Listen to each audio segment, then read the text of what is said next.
You've seen Alex Hormozi promoting Skool as the easiest way to make money online, but it's a waste of time. In this video, I'm going to show you exactly why and reveal a much better business model that will actually make you serious cash. Now that I have your attention, let me clarify. I don't actually think Skool's a complete waste of time, but it's not the best way for you to make real money with info products and coaching. I've made $3 million selling high-ticket info products and coaching for the past 3 years, and I've also spent tens of thousands on masterminds. After seeing the back end of some of the top coaching businesses, I can confidently say that selling low-ticket communities as a business model is completely flawed. Now guys, as you can see from my screen, selling low-ticket Skool communities, the way it works is usually you have to generate traffic. That's the very first thing. So typically people and a lot of the other gurus suggest that you should generate traffic through Instagram, Reels, TikToks, LinkedIn organic, YouTube, so long form, short form, and Twitter or X, whatever you want to call it. And you send that either to an email list or even send it to a free Skool community. Then with that, what you do is you run retargeting ads to the people who opt into your email list and even to people who signed up for your free Skool. And essentially once they come into your free Skool, you get a lot of them in here and you offer some free value. And you give them some free videos for them to check out of your courses and whatnot. Now, after that, you give them a call to action to join your paid community. Now, with that being said, typically you give them an onboarding calendar where they can book a call. And it might be a group onboarding, and maybe you want to do a one-on-one, which I don't recommend. It's a very, very time intensive for very little money. And you get them to join your paid Skool community. Now, these typically are between $50 to $300. I've seen some people charge as low as $9. I've seen people charge $9.99. Now, the average Skool community that I've came across is on average between $50 to $300 a month. More, I would say even less than that, 50 upwards of 150 to 200. Now, obviously there's some outliers there, but the point is getting people to stick on long term with Skool is very, very difficult. But the point is when somebody's paying $50 or $100 a month or even $150 a month, they're only paying $100 a month. They're not going to be super invested, and they're not going to put in a lot of effort. Think about it like this. You have a gym like Planet Fitness where the membership's $10 a month, and then you have a gym like Equinox, which is $300 a month. People that join Planet Fitness are only paying $10 a month. It's more of a throwaway subscription. They completely forget about it for the most part. And a lot of times they stay even for their Pizza Mondays where they get free pizza on Monday. Go figure, right? But the point is, most people that join Equinox are serious. They're more serious about their fitness goals. And a lot of times people join for the community.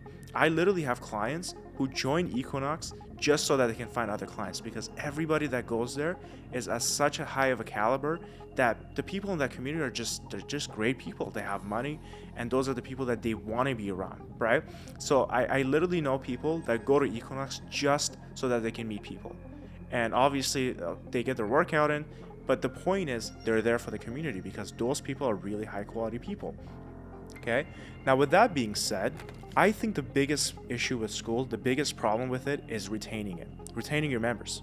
Because let's say if someone's paying you $100 a month, they come in, they watch all of your videos, and they end up canceling on month 2 or 3, because why would they stick around if they already seen all your videos? Sure, I know you offer probably a Zoom call once a week, you have the community for extra support, but the point is, once you've given them everything up front, they're more likely to want to cancel month 2 or 3 or 4 because you've given them all the value up front. And yes, I know you can time lock a lot of your modules so that they get unlocked on month 2 or 3 or 4, but that's just going to piss people off where they feel like they got scammed and they would want to cancel. So I've seen that backfire as well.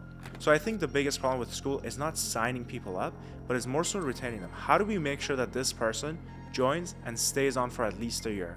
Because if they're not staying for a year, let's say you have a Skool that's $100 a month and someone comes along, they stick on for about 4 months. You made $400, but you might have costed you $150 to acquire them as a customer or as a member. You haven't made a lot of money. $200 made in 4 months is very, very little money. So you got to find ways to keep them around. So that could be through other subscriptions. Maybe you can offer them a free CRM through High Level if you do marketing, but you want to offer them something where they can't cancel. But that's easier said than done, right? So that's why with Skool it's really difficult to retain members. It's really difficult. It's the hardest thing because most people are going to cancel on month 3 and 4. And I was looking at some of these people that are making good money on Skool. So if you take a look here, you have Eddie Abu, who is a fitness YouTuber for a lot of you guys that don't know. He has 170,000 subscribers on YouTube. He has 3.8 million followers on Instagram, 1.4 million on TikTok, and he has 584 people on his Skool at $47 a month, which is close to 27 grand a month, which is really good. Don't get me wrong, that's good. However, getting to these numbers is very difficult. Getting 4 million followers on Instagram, 1 million on TikTok, 170,000 on YouTube, it takes hard work. So the point is, if you have a lot of followers, I think Skool's great. But if you don't have a lot of followers, it's very, very difficult if you're just starting out. And if you have more examples, right? You have someone like Justin Waller, and he's in the red pill space, and he has 400,000 on YouTube, 1 million on Instagram, 450,000 on Twitter, and he makes 12 grand a month. You have someone like Chris Bosio, that's 400,000 on YouTube, 100,000 on Instagram, is making 47 grand a month. Again, don't get me wrong, these are good amount of money. They're making really good money. The problem is, how do we retain people and how do we grow it? Because if these folks who have hundreds of thousands are making 40 grand a month, what would someone with 1,000 followers make? That's the real question. Okay, you have someone like Nate Belmar. He does actually quite well. 12,000 on YouTube, 130,000 on Instagram, 40,000 on Twitter. He makes 100 grand a month. Really good. You have someone like School of Hard Knocks. They have 500,000 on YouTube, 4 million on Instagram, 3 million on TikTok. They make 50 grand a month. And you have someone like Petra, who has 700,000 on YouTube, 1 million on Instagram, and she makes 60 grand a month. Again, these are really good figures, but I know people who have 2,000 to 3,000 followers and they do high ticket and they make 10 times that. They make $300,000, $400,000, $500,000 a month, because you're not just bound to charging low ticket. When you're charging low ticket, it's very, very difficult to scale. So what I think is a much better business model is having a hybrid of Skool with high ticket. So what I mean by that is you want to generate traffic, and again, you want to do it through two different channels. You want to do it through traditional methods such as LinkedIn Sales Navigator, when you actually do outreaches, you do cold emails, you use Close as your CRM to make calls, and you basically have Facebook advertisements, you have YouTube ads, and on top of that, you also have Instagram organic, you have TikTok organic, LinkedIn, YouTube, and Twitter. And what we do is I recommend getting people to go to a VSL page and basically send them into a 15-40 minute long video. And after that, we send them to a free Skool. We provide them some value, and then we DM all the members who are in that free Skool to book them onto a calendar, book them to our calendar.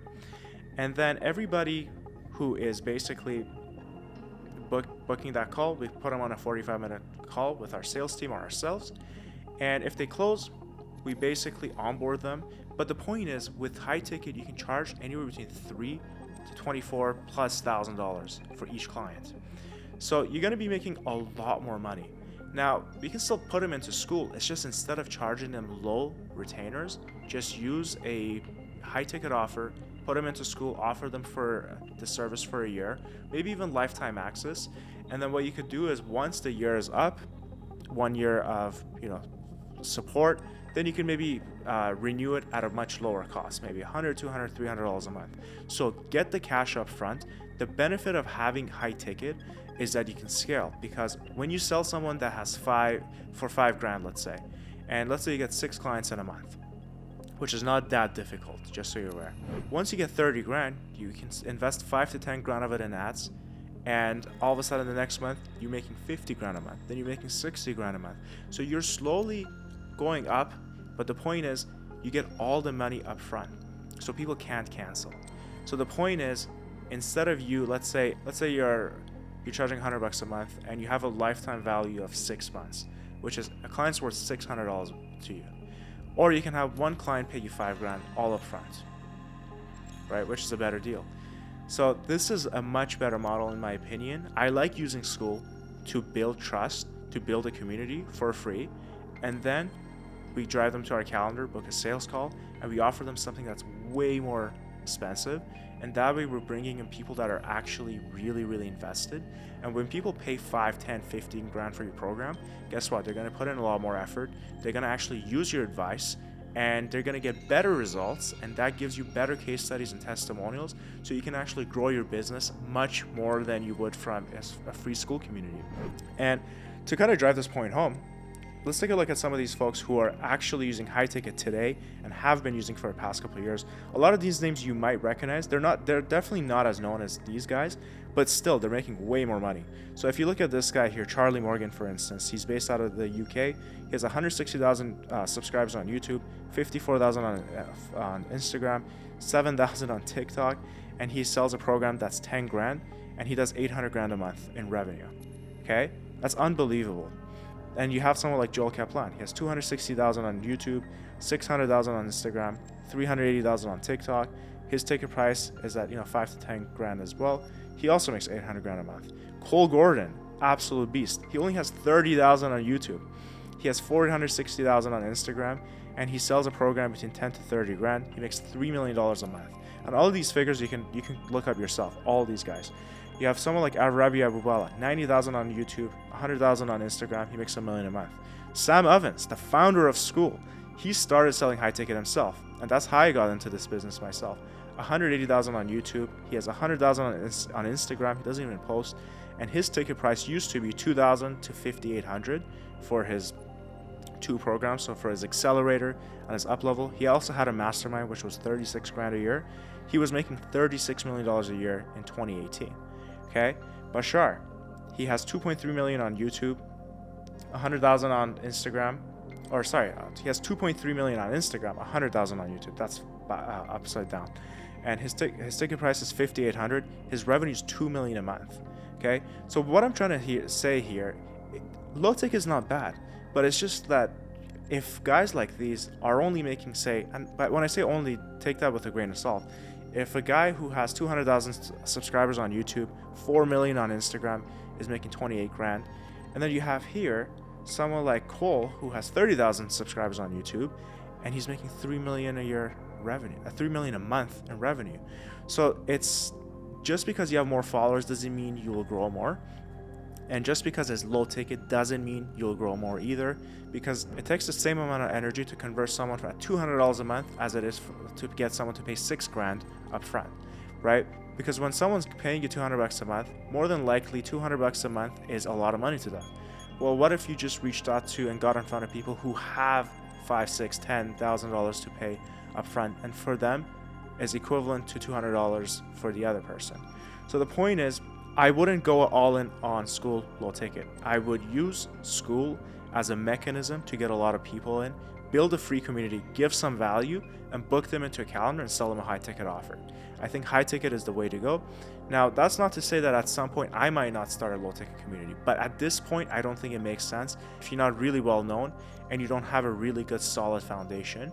Because again, I think getting to, for instance, 426,000 subscribers on YouTube, 400,000 on YouTube, 170,000 on YouTube. This is very, very difficult. It's not easy. It's really not easy. And why not build a smaller channel with quality content that brings in more engaged people, that actually attracts people who have money, and sell them a high ticket offer? That's the way I think you should go about it. Everybody who's done it the high ticket way has been millions and millions. And I think we should just follow what everyone else is doing. Alex Hormozi did the same thing. Sam Evans did the same thing. Literally everybody. So this high ticket thing is very, very new, and it still has to stand the test of time. We'll see in 2 years. Are people still selling high ticket or low ticket? I don't know. But the way it seems, Skool's biggest problem is retention. How do we keep people around for the long term?